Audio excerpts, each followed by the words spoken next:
Hello అండి. ఈరోజు meal maker dum biryani ఎలా చేయాలో చూద్దామా?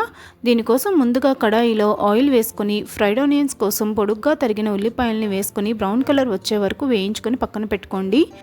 ఇప్పుడు అదే కడాయిలో వీడియోలో చూపించిన మసాలాలు వేసుకోండి. తర్వాత ఇందులో తరిగిన ఉల్లిపాయలు, అల్లం వెల్లుల్లి పేస్ట్ని వేసుకొని వేయించుకోవాలి. ఉల్లిపాయలు వేగాక ఇప్పుడు ఇందులో పచ్చిమిర్చి, టమాటాను వేసుకొని మగ్గించుకోవాలి. ఇప్పుడు ఇందులో ముందుగా వేడి నీళ్ళల్లో నానబెట్టి తీసుకున్న మీల్ మేకర్ని వేసుకోవాలి.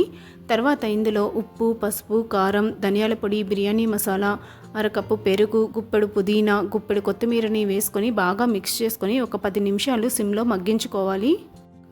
ఇది బాగా మగ్గాక ఇందులో 80% ఉడికించుకున్న అన్నంని వేసుకొని ఈవెన్గా స్ప్రెడ్ చేసుకోవాలి. ఫ్రైడ్ ఆనియన్స్ని కూడా ఈవెన్గా స్ప్రెడ్ చేసుకోండి.